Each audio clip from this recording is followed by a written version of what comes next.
Comienzo esta entrevista entonces, extendiéndole un cálido saludo a todos quienes nos están escuchando.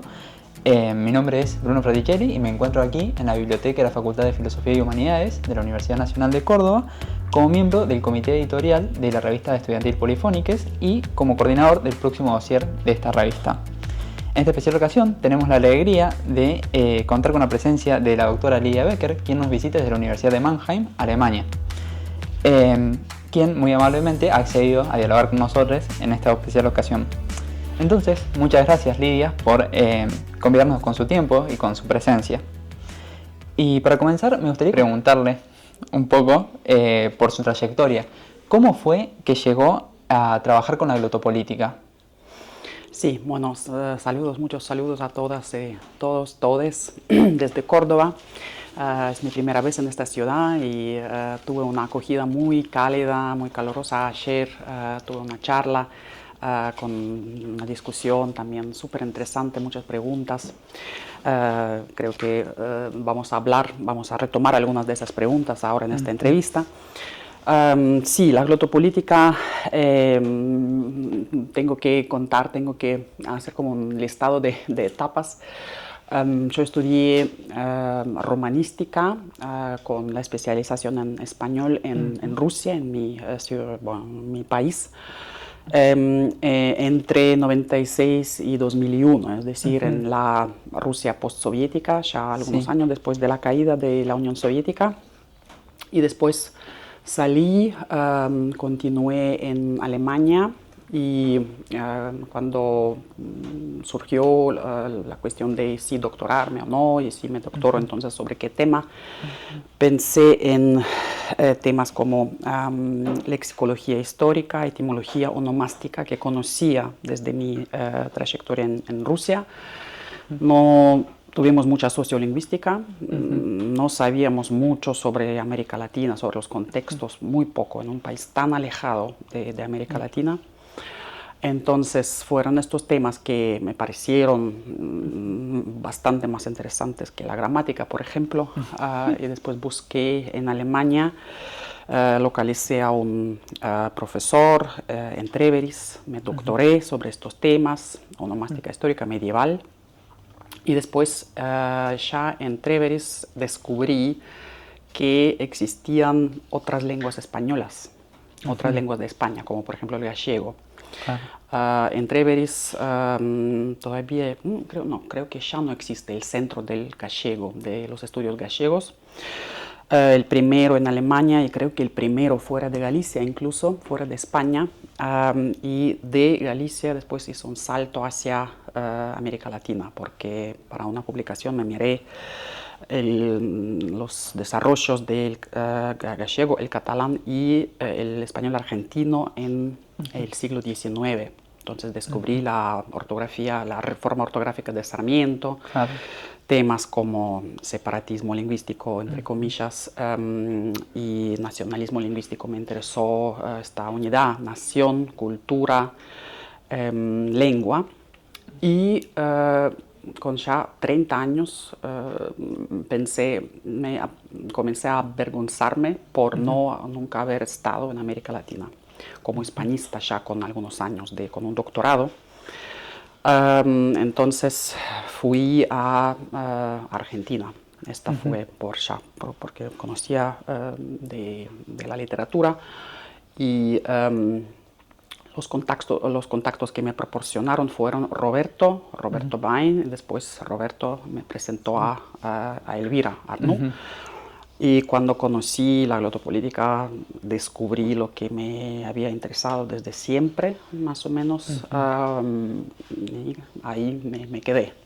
Así que fue un descubrimiento como muy progresivo, Sí. pasando por muchas etapas desde Rusia, Alemania y después recién Argentina. Sí. Y también has ampliado un poco tus objetivos a Latinoamérica en su conjunto. Iniciativas en Colombia, también varios otros países de la región. Sí, en México, en Colombia todavía no he estado, voy el próximo año en el marco de un proyecto. Y sí, ya visité varios países, Uruguay, México varias veces, Chile, Claro. todavía tengo que ir al Perú. etcétera. Sí, yo decía que habías estudiado distintas problemáticas o fenómenos, como por ejemplo, habías trabajado en uno de tus artículos con algo del colectivo Las Tesis, por ejemplo, de Chile, en Colombia con la regulación en el ámbito jurídico, Sí. las iniciativas de lenguaje claro, llano, ciudadano. Sí, sí, trabajo con algunos fenómenos que tocan a varios países de América Latina, como el lenguaje claro, que está conquistando paulatinamente varios países. Ahora también acaba de llegar a Brasil, por ejemplo, con algunos desarrollos también muy interesantes. Y me interesa el movimiento por el lenguaje inclusivo de género también, cómo se desarrolla. Cuáles son las diferencias entre lo que se llama movimiento del lenguaje claro, si es realmente un movimiento social o no. Esto lo miramos también con Paula Bañiceto, que también trabaja en Córdoba, en una publicación. Claro. Y bueno, me acaba de dar pie también un poco para la siguiente pregunta, cuando ha hablado del vínculo entre lengua, nación, Estado. Sabemos que en el ámbito de la glotopolítica se han elaborado significativas teorizaciones con respecto a estos vínculos entre los conceptos de discursos, ideologías, identidades. Y entonces le quería preguntar, ¿cómo se relacionan un poco estos conceptos, una pequeña articulación entre ellos? Sí, discursos, identidades, ideologías. Ideologías es un concepto clave para la glotopolítica, para esta conexión entre lo político y el lenguaje, lo político y lo social. También hay que considerar lo económico. Y las ideologías lingüísticas es un campo que inspiró también bastante a la glotopolítica. Entonces, las ideologías se materializan en discursos. Las identidades se moldean, se construyen mediante discursos. De ahí surge también la importante conexión entre la glotopolítica y el análisis del discurso, que nos permite analizar cualquier tipo de discursos como un fenómeno lingüístico. Esta apertura que le agradecemos también a Elvira Arnoux, esta amplitud, interdisciplinaridad, transdisciplinaridad que la glotopolítica ofrece, en principio, como lingüistas. Yo por primera vez, digamos, entendí que como lingüistas podemos abordar problemas filosóficos también. Claro. Esto nos permite la glotopolítica. Eso, y bueno, y en relación con esto mismo, ¿qué puede o también qué no podría abordarse desde la perspectiva glotopolítica? Bueno, yo por ahora no estoy descubriendo cada vez más posibilidades, más opciones que límites. Sobre todo también después de una cierta apertura hacia la semiótica, que también está está sucediendo desde hace pocos años, también gracias a Elvira. Entonces también la semiótica la podemos incluir dentro de la glotopolítica. No sé qué límites hay que pensar. Claro, es muy complejo y además hay constantes, emergen constantemente nuevos fenómenos, como por ejemplo la inteligencia artificial que usted está estudiando. Sí, exactamente. Es un fenómeno que nos acucia, angustia, que genera mucho miedo, mucha inseguridad, que tenemos que abordar, sobre todo en el ámbito educativo, como lo abordamos ahora. Justo hace poco, en la última semana, estuve en Santa Rosa, en el Congreso de la Cátedra UNESCO de Lectura y Escritura, y hubo algunas charlas sobre este tema, sobre esta temática, cómo podemos integrar la inteligencia artificial también en la educación. Claro, son todos temas muy recientes y como así también, por ejemplo, todos los estudios que ha desarrollado con respecto al lenguaje inclusivo de género aquí en América Latina también. Bueno, por supuesto se ha desarrollado en España, en Europa. Sí, sí, lenguaje inclusivo de género como un movimiento social que muchas veces se argumenta que no sea un movimiento, sino una imposición desde arriba, que no es el caso. Surgió en el movimiento feminista como parte del feminismo, parte integral, y también en ámbitos estudiantiles, culturales, que no quiere decir que sea algo muy alejado de la población en general. Entonces estudiarlo como un movimiento me pareció muy importante. Entonces aquí vemos en Argentina todavía, aunque sabemos que la situación actual es muy diferente a hace 5 años, por ejemplo, pero se ve la presencia también del lenguaje inclusivo en los grafitis, por ejemplo, en las calles, sobre todo en los entornos estudiantiles. Sí, y me gustaría volver un segundo y en relación con esto, al respecto de el vínculo entre ideologías e identidades. ¿Qué potencialidades teórico-metodológicas, pero también epistemológicas y críticas, por supuesto, considera que tiene el entramado teórico de la perspectiva glotopolítica? Sí, ahí identidad ya es un concepto problemático desde hace como mínimo 20 años más, creo. Está en discusión. Identidad como palabra ya es demasiado esencialista quizá, así que es mejor utilizar identificación, procesos de identificación para apuntar hacia la dinámica de estos procesos, porque Claro. la identidad cambia a lo largo de la vida, del tiempo. Entonces, la identidad, las ideologías, la supuesta neutralidad, conocemos grupos, partidos, gobiernos que afirman no tener ninguna ideología, ¿no? Como creo que Althusser, como lo pronunciamos, decía que la ideología siempre es del otro, de los otros. Yo no tengo ideología, soy aséptico.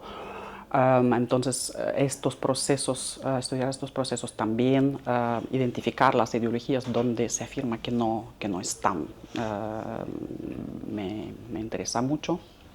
Sí, vincular cómo se identifica la gente. Cómo se denominan, qué prácticas lingüísticas favorecen. Sí, son todas cuestiones muy glotopolíticas. Claro, es decir, el lenguaje en estos procesos identificatorios ocupa un lugar central. Claro. Y en relación con esto y con esta actualidad que estamos viviendo con nuestros tiempos, bueno, creo que estamos asistiendo al auge de los lenguajes del odio y esta es una de las problemáticas que atraviesa la vida social de nuestro país y de un montón de regiones del mundo.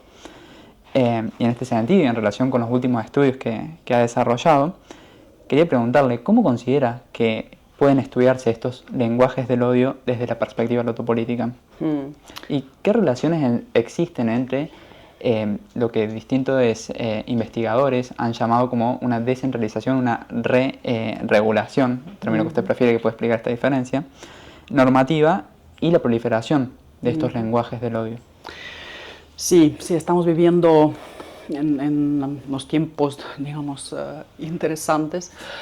Ayer en la charla, el homenaje a María Moreno, acá en Córdoba, ella dijo, primero tenemos que tomar las tabernas y después pensar qué hacemos con las universidades y en las universidades. Bueno, la cuestión es que hoy en día parece que las tabernas están tomadas más bien por el odio, por los lenguajes del odio, que son, proliferan, que son más comprensibles, que parecen, que generan más afectos o ciertos afectos. Podría explicarse también como algo cíclico, un ciclo después de otro ciclo de solidaridad, de discursos, de de discursos democráticos, de pedagogías, de solidaridad, y podríamos decir, bueno, la gente se cansó, ahora prefiere el odio. Tampoco es tan fácil y tampoco podemos simplemente esperar hasta que el ciclo acabe. Entonces, estos lenguajes de odio muy simplificados, que generan afectos que también muchas veces, si pensamos en Milei, se significan como auténticos, la autenticidad, también la cuestión de autenticidad. Entonces hay que pensar qué podemos contrarrestar. ¿Cómo considera que pueden estudiarse los lenguajes del odio desde la perspectiva glotopolítica? ¿Y qué relaciones observa entre esta re-regulación normativa y la proliferación de estos lenguajes? Sí, muy interesante que tomaste este concepto de descentralización o re-regulación. Podríamos entonces también en ese contexto de la llamada libertad de expresión, que también podemos interpretar como descentralización, supuesta descentralización normativa, pero que en realidad es una re-regulación.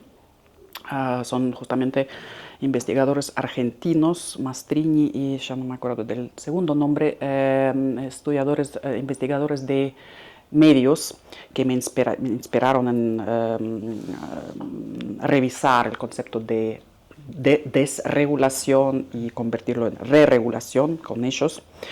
Es un desvío de la discursividad hacia justamente lenguajes de odio, una re-regulación. Se crea algo nuevo, se regula de otra manera, se cultiva a insultar a los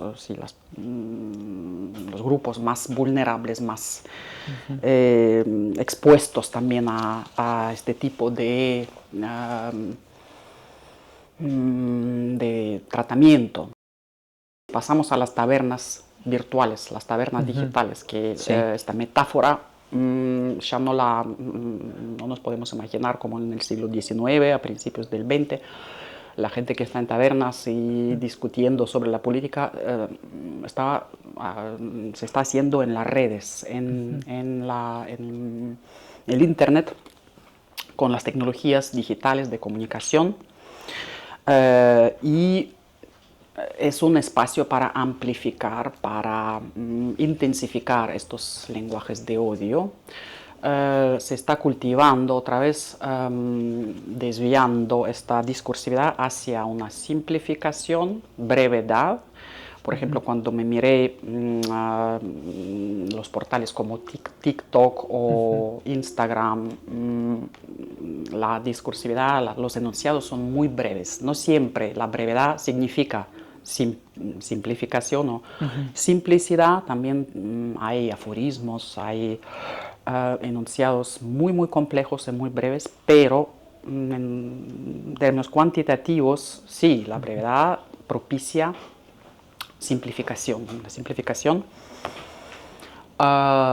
y una generalización, ¿no? Cuando me miré los discursos misóginos, antifeministas, se cultiva esto incluso, ¿no? Hay un influencer mexicano, el Temach, que tiene 2 millones de seguidores, misógino, profundamente misógino, y él ni lo oculta, dice todas las mujeres, después poniéndose en escena, imitando la voz femenina. Estoy generalizando, entonces explicita incluso esta estrategia de generalizar como su propio mecanismo, lo cultiva.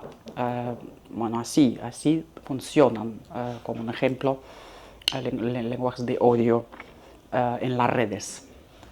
Claro, y también pensaba, a partir de algunos de sus trabajos y exposiciones, en la dificultad de abordar el tema de los algoritmos y qué pasa con las regulaciones de parte de un Estado, de una empresa. ¿Qué pasa ahí? Sí, Lo que pasa es que, bueno, tenemos que trabajar, tenemos que cada vez cuando podamos, cuando tengamos la posibilidad, insistir en que la inteligencia artificial, por ejemplo, las tecnologías de comunicación tienen que concentrarse en las manos de la sociedad, de los gobiernos democráticos, esperemos, y no en las manos de empresas de pocas personas que se apoderan en principio del patrimonio discursivo de la humanidad, ¿no? Porque se apoderaron de todos los datos que están disponibles gratuitamente en Internet y lo están explotando, lo están vendiendo. Y ahora nosotros trabajamos con estas herramientas digitales esperando que no tengamos que pagar mañana, pero siempre puede pasar. Entonces reducen las opciones de suscripciones gratuitas. Por ejemplo, en el caso de DeepL, DeepL es una herramienta alemana con el centro en Colonia, la sede principal. Se apoderaron de las traducciones de la Unión Europea, del Parlamento Europeo, que estaban gratuitamente en la red. Labor de no sé cuántos traductores, generaciones de traductores, no de intérpretes, de traductores de la Unión Europea. Y ahora están vendiendo su producto, su herramienta. Primero, hace pocos años podíamos trabajar o dejar traducir textos de, no sé, 5.000 caracteres de manera gratuita. Ahora lo redujeron a 3.000 caracteres, etcétera. Mañana pueden cerrarlo por completo. Claro. Y así pasa con otras herramientas.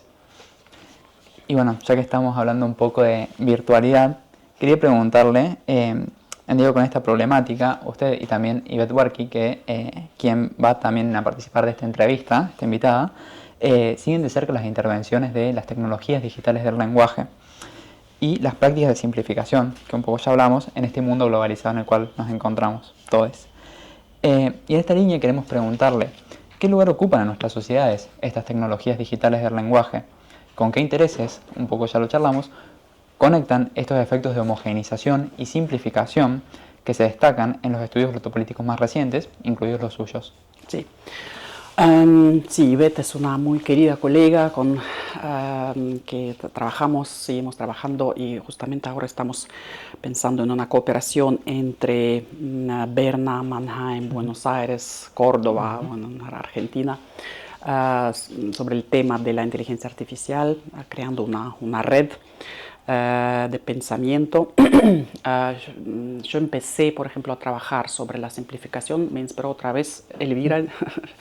En el año 2015 publicó ella un trabajo sobre los manuales periodísticos para las versiones digitales y observó estas tendencias de simplificación. No sé, no conozco quizá toda la literatura, no sé si es la primera vez cuando se observaron estas tendencias. Yo cuando leí aquel texto lo conecté enseguida con el lenguaje claro, que conocía desde Alemania, porque una colega está trabajando sobre este estilo, esta variedad, y lo estudié para América Latina y España. Y ahora estamos, como lo dice Ivette, como lo constata Ivette también, estamos observando estas tendencias como globales, como muy, muy importantes, centrales de la discursividad digital.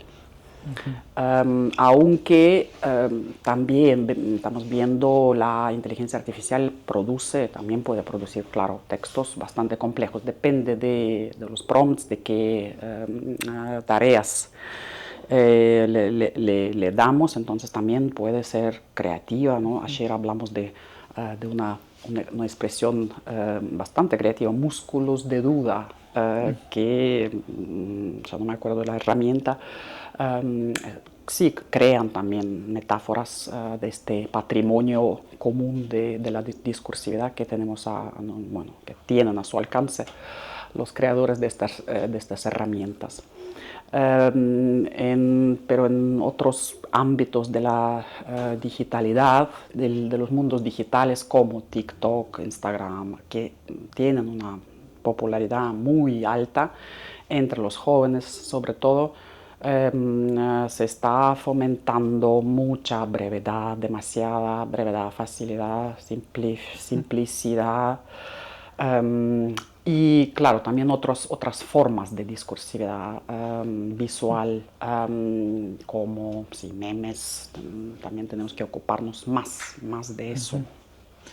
Claro, y estos efectos de homogeneización y simplificación, ¿con qué intereses cree que conecta o qué sesgos refuerza? Un poco hemos charlado. Y sí, esta gente que se apoderó, ¿no?, de este patrimonio, los pocos, creo que corresponde a sus intereses no fomentar el pensamiento crítico, fomentar más bien algunas ocupaciones en las redes, estas discusiones de discursividades muy reducidas, de un contenido reducido, y en los ámbitos educativos también reducir la educación, el pensamiento crítico a lo mínimo, ¿no? A lo mejor cancelarlo. Por eso confluye bastante con los intereses económicos, creo, aunque, claro, nunca van a tener el poder absoluto. Por eso debemos trabajar en contra de estas tendencias. Claro, y en relación con esto, más allá de los intereses económicos, ¿hay otras ideologías, sistemas de representaciones que se ven beneficiados por estos tipos de efectos de homogeneización y simplificación? ¿Cómo lo observa?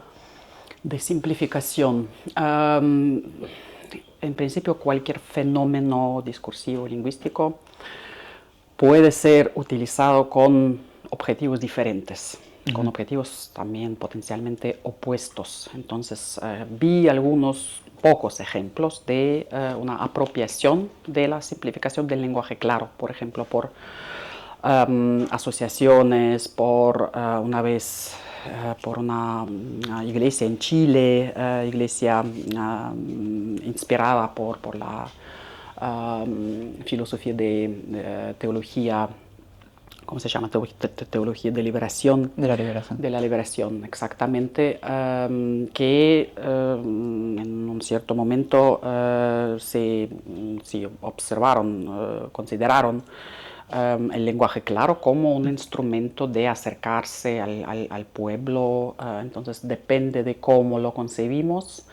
Creo que el lenguaje claro también podría ser una herramienta.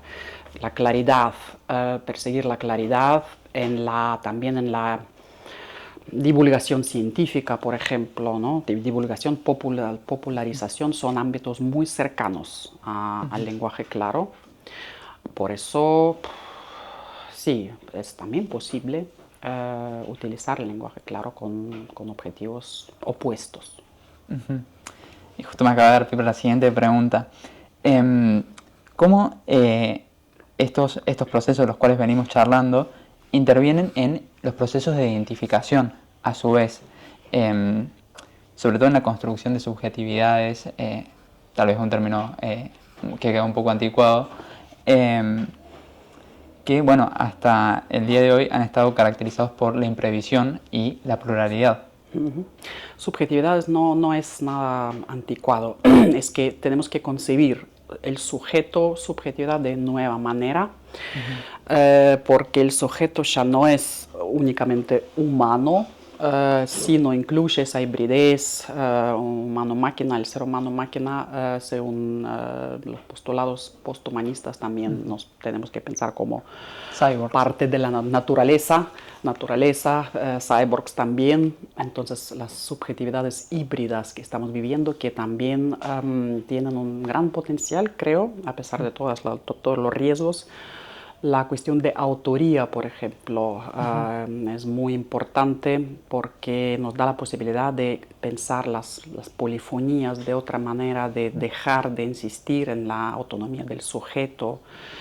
Porque, por ejemplo, si yo ayer tuve una charla, después tuvimos una discusión muy prolífera, muy productiva, me inspiré, me dejé inspirar por muchas preguntas y después publico este acervo que es colectivo bajo mi nombre, entonces también es una forma de apropiación. Y la inteligencia artificial nos puede enseñar, nos puede entrenar a pensar si lo diseñamos de esta manera, si lo imaginamos de esta manera, a pensar en autoría colectiva, en autoría híbrida, donde ya no es imposible identificar. Algunas veces sí lo podemos identificar muy bien, quién está detrás de algún enunciado digital, en otros casos no. Me desvié. No, está muy bien. En algunas de sus exposiciones había observado que usted hablaba de estas enunciaciones un poco más colectivas, que por supuesto no se puede identificar un único sujeto emisor, y pensarlos, sí, como colectivos, Sí, en estas prácticas. Sí, en algunos casos podemos decir, ayer lo vimos muy bien, que si la inteligencia artificial produce una frase como la persona X, que es una sociólogo o algo sí, muy artificial, o si yo pregunto a esa herramienta, corregí una falta gramatical, o si hay faltas, identificarlo, y estoy utilizando la variedad argentina del español y la herramienta me responde en español peninsular. Entonces podemos suponer que detrás de esta respuesta están colectivos concretos, como la Real Academia Española, que interviene activamente y coopera con las corporaciones como Amazon, Google y tutti quanti. Y sí, el masculino genérico lo podemos identificar como de este origen. Venimos hablando de los procesos de simplificación lingüística y los procesos de identificación. Y en este sentido queremos consultarle cómo se relaciona con la reproducción de la estructura social el funcionamiento de estos procesos de simplificación, por ejemplo. Y si pueden utilizarse de otro modo o de otras maneras que puedan ir a contracorriente. Sí, en este contexto me surge el concepto de un revisionismo, volviendo a la figura del Temach, por ejemplo, de este influencer misógino, que está postulando, está construyendo una polaridad, el mundo masculino, el mundo femenino, está construyendo un mundo conquistado por las mujeres. Ahora ya las masculinidades supuestamente se definen por mujeres, y hay que, no dice volver, también es algo dirigido al pasado. Es un revisionismo sí, dirigido hacia el mandato de masculinidad, si utilizamos los conceptos de Segato. Entonces postula una masculinidad digital, tiene muchísimos seguidores y está reduciendo a todas las mujeres, generalizando muchísimo. Y es algo que se volvió muy viral en la manoesfera. Es solo un ejemplo muy exitoso dentro de la manoesfera hispanohablante. Pero también hay una contracorriente. Claro, hay canales de feministas. Sospecho que no, si alguien hiciera un relevamiento cuantitativo, que creo que todavía no existe, sospecho que, no sé, qué cifras tendríamos, cuántos seguidores, cuántas, tampoco es fácil decir si uno es seguidor, seguidora significa que se identifica con esta ideología de manera absoluta, pero sería interesante hacer estas investigaciones.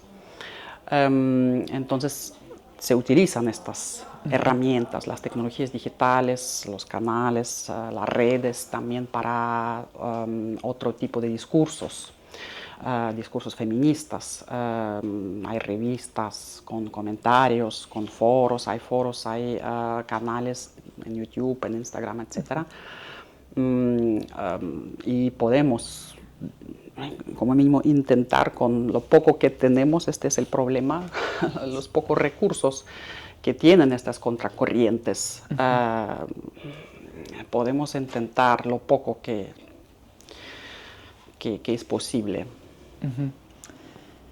Y en diálogo con lo que venimos charlando también, ¿por qué se afirma en los estudios del campo de la glotopolítica que la virtualidad, las redes sociales, tal vez podríamos poner como ejemplo a Twitter, ahora X, o los comentarios en YouTube, como dispositivos de regulación de la discursividad?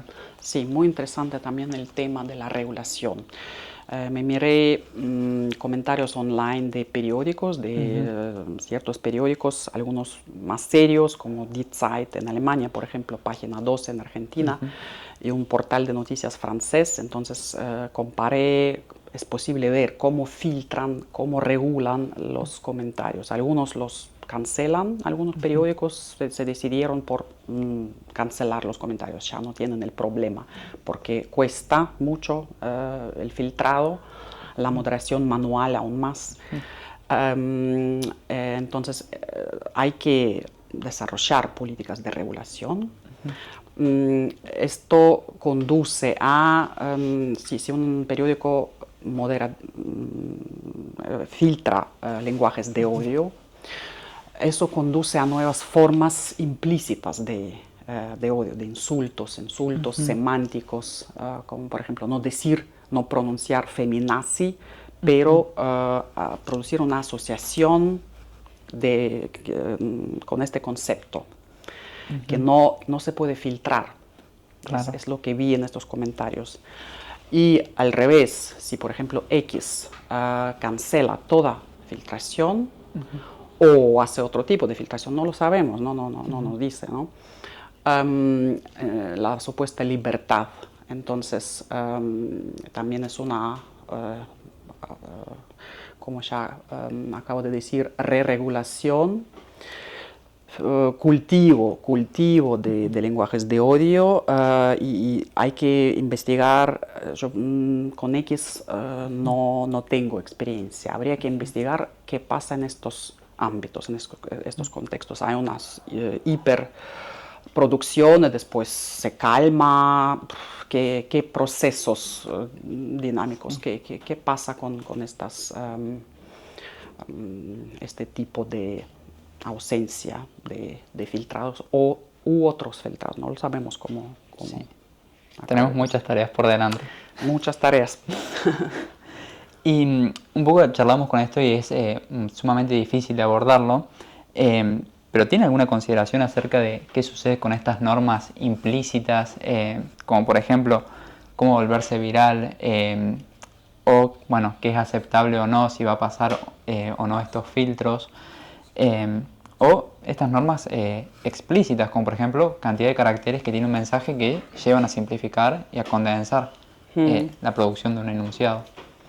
Sí, en X o Twitter, la denominación tradicional, ¿no?, que se asocia con enunciados breves, con esta reducción, otra vez una herramienta poderosa para generar discursos más breves, para generar enunciados más breves. Siempre se regula el espacio, también en el caso de comentarios online para periódicos, aunque en este caso suelen ser más largos. Algunas veces son, sí, ya textos bastante complejos, por eso también me interesé más por este género de comentario online, mientras que YouTube TikTok, Instagram optan por la brevedad. Entonces, sí, las discursividades se moldean de manera digital y esto crea incluso nuevos géneros como la twitteratura, por ejemplo. La twitteratura, este nuevo género de textos literarios brevísimos, nanotextos. Que también, bueno, ahí tenemos un espacio nuevo de creatividad. Entonces, cada vez no hay que demonizar procesos como estos o reglas como estas, porque cada vez puede surgir algo contrario, algo que quizá no fue entendido. Claro.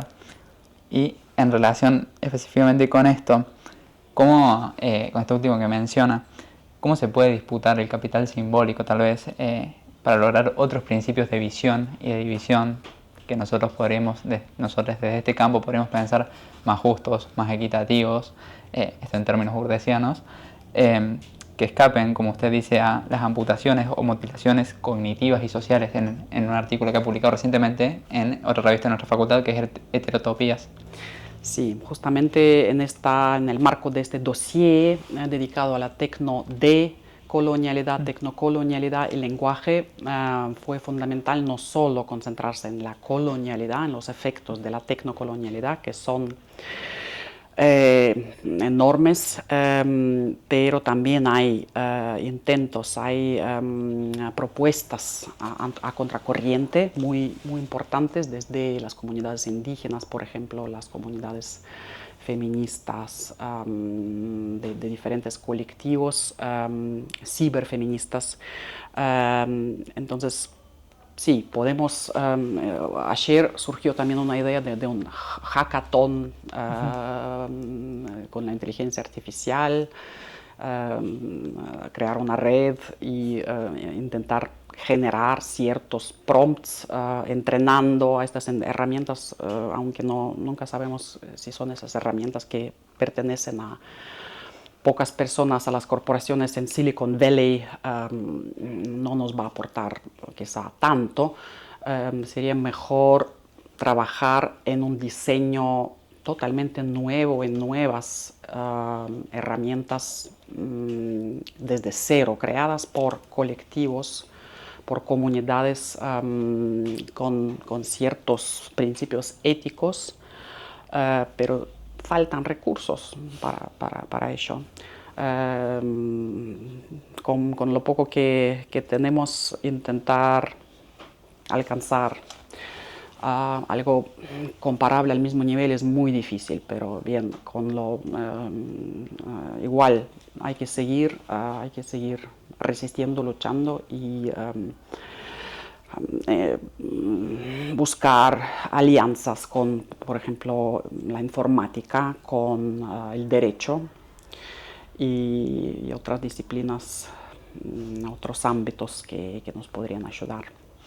Nos queda pensar e imaginar muchas cosas. Sí. Pero bueno, hay esperanza. Sí. No. Bueno, y sí, para concluir esta enriquecedora conversación, me gustaría agradecerle a Lidia personalmente y también en nombre de todo el equipo editorial de Polifónicas por su generosidad y por habernos acompañado el día de hoy.